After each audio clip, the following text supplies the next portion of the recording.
Restaurante Los Arcos, Polanco, Ciudad de México, 14 de agosto de 1992, exactamente 8:37 de la noche. Cuando Hernán Zapata entró en el salón principal, buscando la mesa que había reservado por teléfono, no percibió inmediatamente al hombre sentado solo cerca de la ventana de vidrio, fumando un puro cubano, porque 11 años de paranoia constante le habían enseñado a Hernán a buscar amenazas obvias, hombres armados, autos sospechosos, movimientos bruscos, no un hombre de 43 años vistiendo un traje gris. Hugo Boss fumando tranquilamente como si estuviera esperando cualquier reunión de negocios.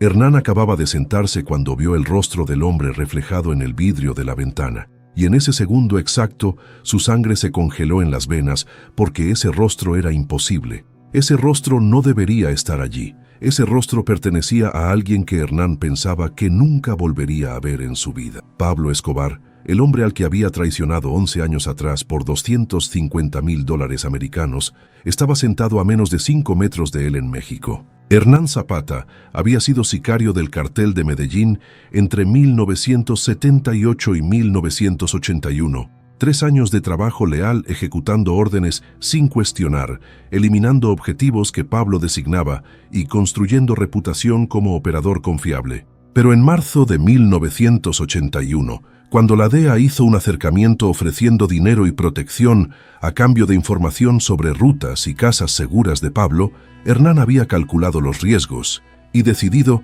que $250,000 más, una identidad nueva en el programa de protección a testigos, valía más que la lealtad a un jefe que eliminaba personas por sospechas mucho menores que una traición confirmada. Hernán pasó 3 meses proporcionando información que resultó en 6 operaciones de la DEA, 3 de las cuales fueron éxitos parciales, interceptando cargamentos, y 3 fueron fracasos completos porque Pablo había cambiado las rutas a última hora. En junio de 1981, la DEA trasladó a Hernán y a su esposa a México con documentos falsos, $250,000 en una cuenta bancaria, y la promesa de que Pablo nunca descubriría dónde estaba.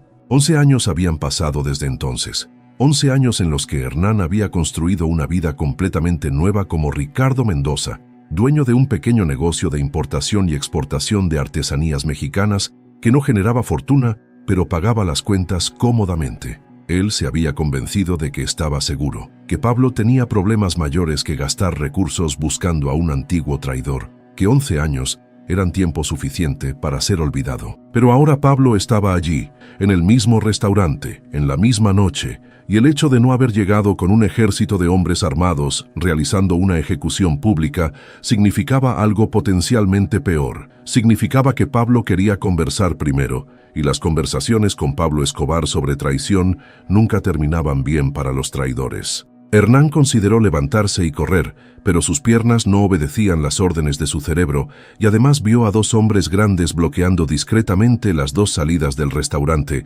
guardaespaldas de Pablo posicionados para garantizar que nadie saliera sin permiso. Pablo hizo un gesto casual con la mano llamando a Hernán para que se acercara, y después de 10 segundos de vacilación paralizante, Hernán se levantó y caminó hasta la mesa donde Pablo estaba sentado. Sus piernas temblaban visiblemente, sus manos sudaban y su corazón latía tan fuerte que estaba seguro de que todos en el restaurante podían oírlo. «Hernán», dijo Pablo con voz calmada y amistosa, como si se estuvieran encontrando para un happy hour casual.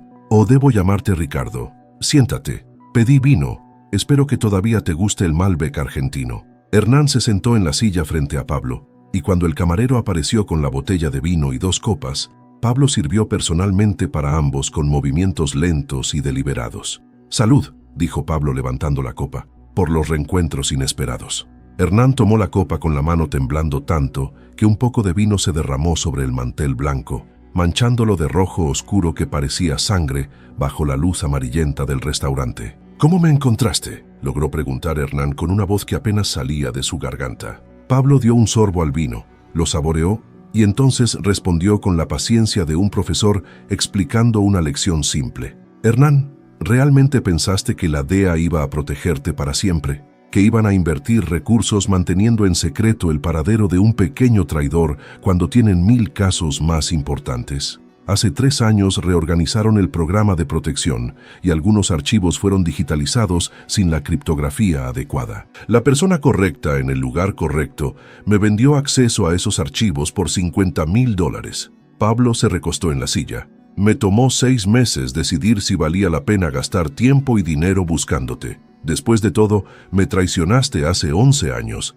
El daño ya estaba hecho. Eres un pez pequeño que no vale gran esfuerzo. Pero entonces me di cuenta de que no se trataba de ti específicamente, se trataba del mensaje, de garantizar que todos los que trabajan para mí sepan que la traición no tiene fecha de vencimiento, no tiene distancia segura y definitivamente no tiene olvido. Pablo metió la mano en el bolsillo interno del saco y Hernán instintivamente retrocedió en la silla esperando ver aparecer un arma, pero lo que Pablo sacó fue un objeto pequeño envuelto en un pañuelo de seda negra. Lo desenvolvió lentamente, casi de manera ceremonial, revelando una navaja antigua con mango de nácar y hoja de acero pulido que brillaba bajo la luz del candelabro. Pablo colocó la navaja abierta en el centro de la mesa, entre las 2 copas de vino, y se quedó simplemente mirando a Hernán con expresión completamente neutra. ¿Sabes qué es esto?, preguntó Pablo con voz tranquila. Hernán negó con la cabeza, incapaz de hablar. Pablo continuó. Esta navaja perteneció a mi padre. La usaba para cortar cuero cuando trabajaba haciendo monturas, y antes de morir me la dio diciendo que el hombre que lleva una navaja siempre tiene una herramienta para construir o destruir, dependiendo de sus elecciones. Pablo tomó la navaja, examinó la hoja y explicó que la llevaba consigo desde hacía 23 años y que cada vez que alguien lo traicionaba, la ponía sobre la mesa así, abierta, para que la persona entendiera que estaba en un momento de elección. Hernán miró la navaja, luego a Pablo tratando de entender lo que se le estaba ofreciendo. ¿Qué tipo de elección?, logró preguntar. Pablo sirvió más vino para ambos antes de responder. La elección es simple. Puedes intentar convencerme de que tu traición tenía justificación, que estabas protegiendo a tu familia, que la DEA te obligó, cualquier historia que te ayude a dormir por la noche. Y si tu historia es lo suficientemente convincente, tal vez te deje salir de aquí con vida. Hizo una pausa dejando que las palabras se asentaran. Luego continuó. O puedes ser honesto, admitir que traicionaste por dinero puro y simple, aceptar la responsabilidad y entonces negociamos lo que ocurre después. Porque yo respeto la honestidad incluso cuando duele, pero no tolero la cobardía de un hombre que traiciona y luego inventa excusas. Hernán permaneció en silencio durante casi 1 minuto completo, procesando opciones imposibles, y finalmente decidió que mentirle a Pablo Escobar en ese momento era un suicidio asegurado. Hernán comenzó a confesar con voz baja pero clara. Traicioné por dinero. No había amenaza contra mi familia, no había una pistola en mi cabeza. No había nada más que $250,000 que parecían más importantes que la lealtad en ese momento. Tenía miedo, Pablo, miedo de terminar muerto en alguna operación, miedo de ser arrestado, miedo de no tener futuro más allá de ser sicario hasta el día en que mi suerte se acabara. Entonces, cuando la DEA ofreció una salida, la tomé, y pasé 11 años intentando convencerme de que había tomado una decisión inteligente. Miró directamente a los ojos de Pablo y continuó. Pero la verdad es que sabía que te estaba traicionando, sabía que estaba poniendo a otros hombres en riesgo, y aún así lo hice porque era demasiado cobarde para vivir con las consecuencias de las decisiones que había tomado cuando entré al cartel. Así que no tengo excusa, no tengo justificación, y si decides que pague por eso con mi vida, no puedo quejarme porque siempre supe que ese día podía llegar. Pablo se quedó observando a Hernán durante un tiempo que pareció una eternidad, y entonces algo cambió en su expresión. No era exactamente aprobación, pero sí reconocimiento. ¿Sabes cuál es la diferencia entre tú y los otros 20 traidores que eliminé en los últimos 10 años? Todos ellos mintieron hasta el último segundo, inventaron historias, lloraron, suplicaron, y murieron como cobardes intentando escapar de la responsabilidad. Tú al menos tuviste el valor de admitir lo que hiciste y por qué, dijo Pablo mientras tomaba la navaja, cerraba la hoja y la guardaba nuevamente en el bolsillo. Entonces hizo una oferta que nunca había hecho a ningún traidor antes. Vas a salir de este restaurante vivo esta noche. Vas a volver a casa, vas a abrazar a tu esposa, vas a dormir en tu cama. Y mañana por la mañana vas a tomar el primer vuelo hacia cualquier lugar que no sea México o Colombia, y vas a comenzar tu vida de nuevo. esta vez sabiendo que no existe una segunda oportunidad después de esta. Pablo se inclinó hacia adelante y dejó algo claro. Pero entiende una cosa, Hernán, esta generosidad tiene precio. El precio que Pablo explicó era simple pero brutal. Hernán tendría que grabar un video confesando la traición en detalle, explicando cómo la DEA lo reclutó, cuánto le pagaron, qué tipo de información entregó y cómo fue reubicado en México. Ese video sería usado por Pablo como herramienta educativa para otros miembros del cartel, mostrando lo que ocurre con los traidores, pero también mostrando que Pablo era capaz de perdón cuando un traidor demostraba honestidad. Vas a grabar ese video ahora, en este restaurante, y yo voy a tener una copia permanente. Si desapareces como te estoy ordenando, el video quedará archivado como lección. Pero si descubro que te quedaste en México, o peor aún, si vuelves a trabajar con cualquier autoridad contra mí, el video irá a toda la organización y te convertirás en un objetivo permanente que cualquier sicario puede eliminar para ganar respeto, explicó Pablo mientras sacaba una pequeña cámara de video del bolsillo del saco y la colocaba sobre la mesa. Entonces vino la pregunta final. Entonces, ¿cuál es tu elección? ¿Grabas la confesión y ganas la oportunidad de vivir? ¿O te niegas y resolvemos esto de otra manera menos agradable? Hernán miró la cámara durante 5 segundos completos, luego a Pablo, y entonces asintió con la cabeza, aceptando los términos porque sabía que no tenía elección real. Era grabar la confesión o morir allí mismo en el restaurante. Pablo encendió la cámara, ajustó el ángulo para encuadrar a Hernán sentado a la mesa con la copa de vino y la iluminación suave del restaurante al fondo, e hizo una señal para que comenzara. Hernán respiró hondo y empezó a hablar mirando directamente a la lente. Mi nombre es Hernán Zapata. Trabajé para Pablo Escobar entre 1978 y 1981 como sicario del cartel de Medellín. En marzo de 1981, agentes de la DEA se acercaron a mí ofreciendo $250,000 y protección a cambio de información sobre rutas y operaciones del cartel. Acepté la oferta no porque fui obligado, sino porque era cobarde y puse el dinero por encima de la lealtad. Continuó hablando durante casi 10 minutos, detallando cada reunión con la DEA, cada información que entregó, cada operación que fue comprometida por su causa, y concluyendo que había vivido 11 años escondido en México bajo una identidad falsa, creyendo que había escapado de las consecuencias. Cuando Hernán terminó la confesión, Pablo apagó la cámara, la guardó en el bolsillo, y luego se levantó de la silla, extendiendo la mano para estrechar la de Hernán en un gesto que pareció extrañamente civilizado considerando el contexto.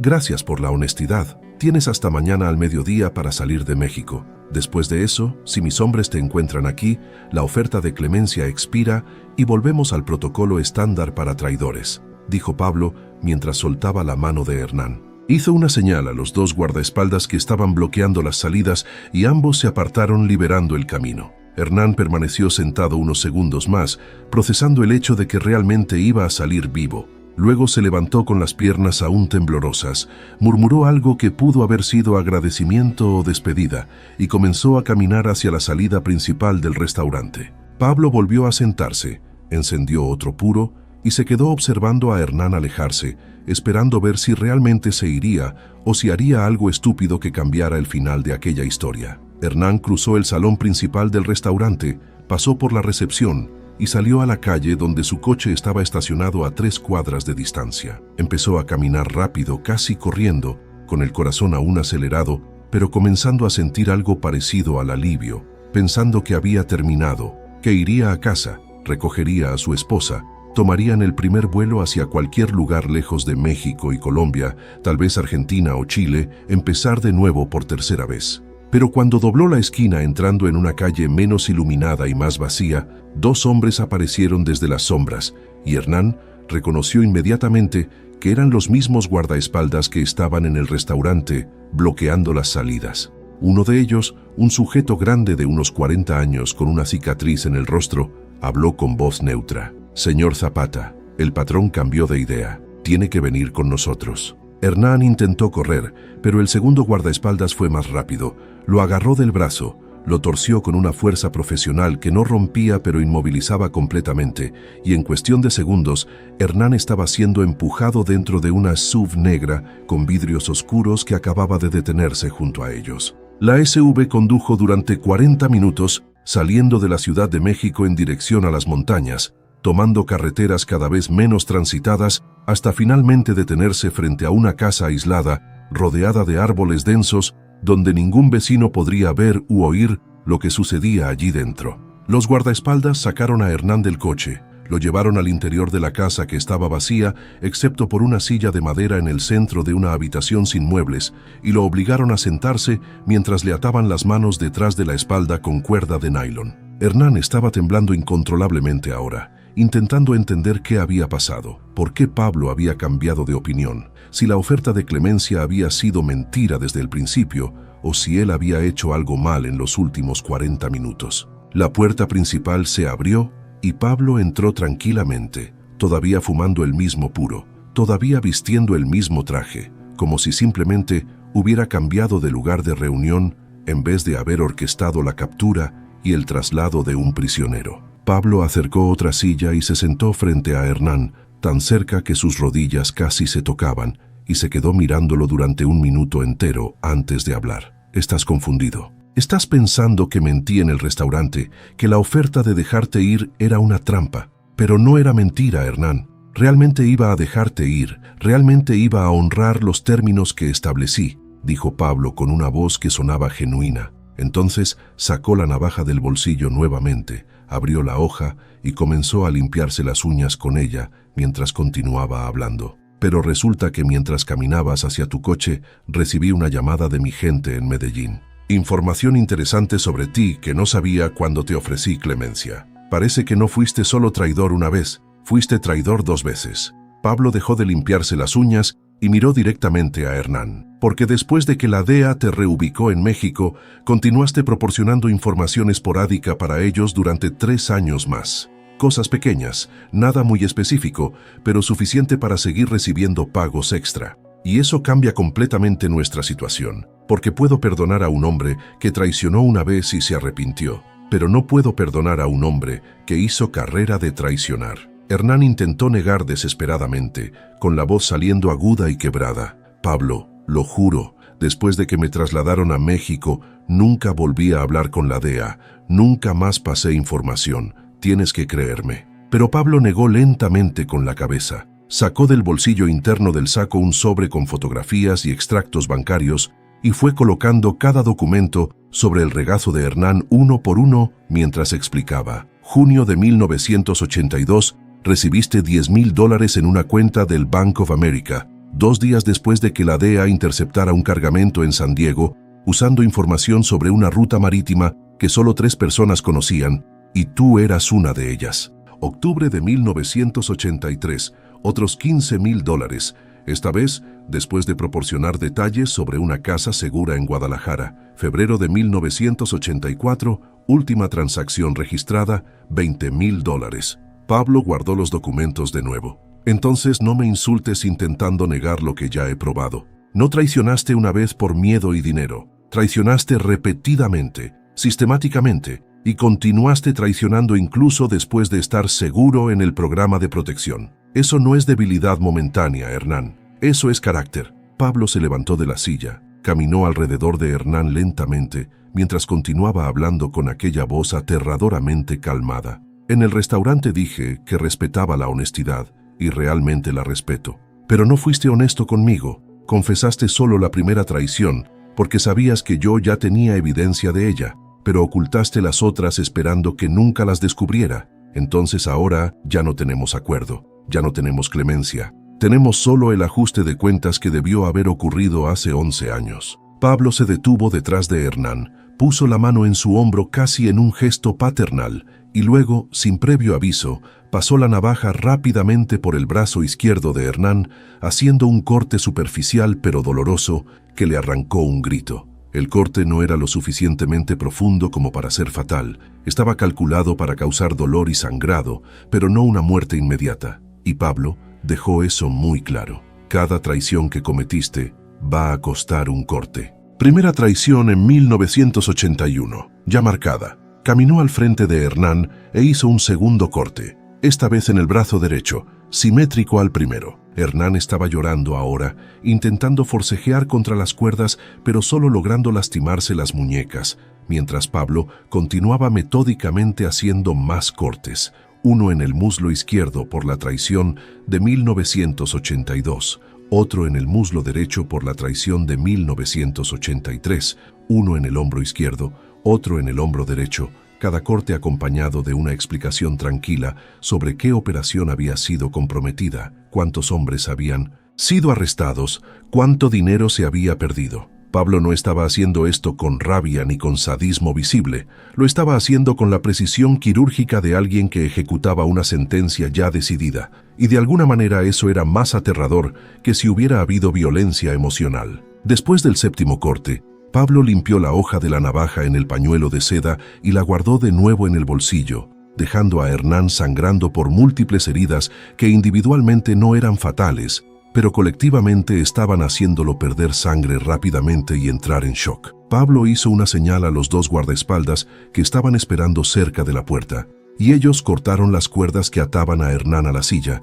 pero mantuvieron sus muñecas amarradas detrás de la espalda. Hernán apenas podía mantenerse en pie, las piernas cediendo por la pérdida de sangre y el trauma, así que los guardaespaldas tuvieron que prácticamente arrastrarlo fuera de la casa hacia la parte trasera de la propiedad, donde el terreno comenzaba a inclinarse abruptamente, formando una ladera de montaña empinada cubierta de vegetación densa y rocas sueltas. Pablo caminó detrás de ellos fumando el puro tranquilamente, y cuando llegaron al borde del precipicio, que tenía una caída de aproximadamente 100 metros hasta el valle rocoso abajo, hizo que los guardaespaldas se detuvieran. Pablo se acercó a Hernán, que estaba arrodillado en el suelo respirando con dificultad, y le dijo sus últimas palabras. Hernán, tuviste 11 años viviendo una vida que no merecías, 11 años que fueron robados del destino que la traición debió haberte traído. Considera esto un bono que acaba de expirar, y cuando caigas, cuando tu cuerpo se rompa en esas rocas allá abajo, quiero que sepas que esto no es una venganza personal mía, esto es matemática simple, el universo equilibrándose, una deuda finalmente pagada. Pablo hizo un gesto final con la cabeza, y los dos guardaespaldas tomaron a Hernán por los brazos y lo levantaron hasta el borde del precipicio. Hernán intentó gritar, intentó suplicar una última vez, pero su voz estaba tan débil por la pérdida de sangre que apenas salió como un susurro, y entonces los guardaespaldas simplemente lo soltaron. Hernán cayó por la ladera rodando descontroladamente, su cuerpo golpeando rocas y árboles durante la caída de 100 metros, y cuando finalmente se detuvo en el fondo del valle, ya no hubo movimiento, ya no hubo sonido, solo el silencio de la noche mexicana y el cuerpo destrozado de un hombre que había traicionado una vez de más. Pablo permaneció de pie al borde del precipicio durante unos minutos más, terminó el puro, arrojó la punta encendida al abismo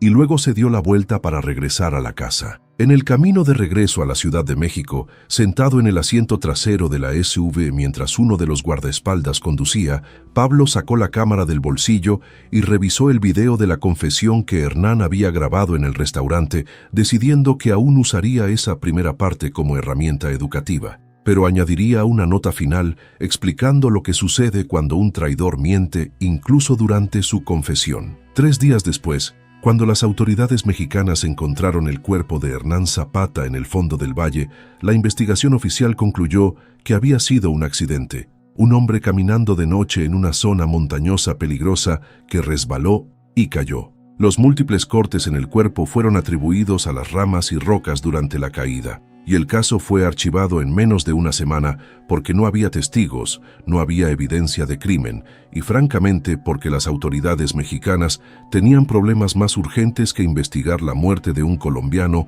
usando documentos falsos. Pablo ya estaba de regreso en Medellín cuando recibió la confirmación de que el cuerpo había sido encontrado y el caso cerrado, y simplemente archivó la información junto con el video de la confesión, satisfecho de que el mensaje había sido enviado claramente a cualquier miembro del cartel que pensara en traición. No existe distancia segura, no existe tiempo suficiente para olvidar, y definitivamente no existe clemencia para quien traiciona más de una vez. La navaja de nácar que había pertenecido al padre de Pablo continuó siendo llevada en su bolsillo durante los años siguientes, siendo colocada sobre mesas en otras reuniones con otros hombres que necesitaban entender que las decisiones tienen consecuencias y que Pablo Escobar nunca olvidaba y rara vez perdonaba. Años después, cuando algunos antiguos miembros del cartel fueron entrevistados sobre los métodos de Pablo, varios mencionaron la historia de Hernán Zapata como un ejemplo perfecto de cómo Pablo operaba,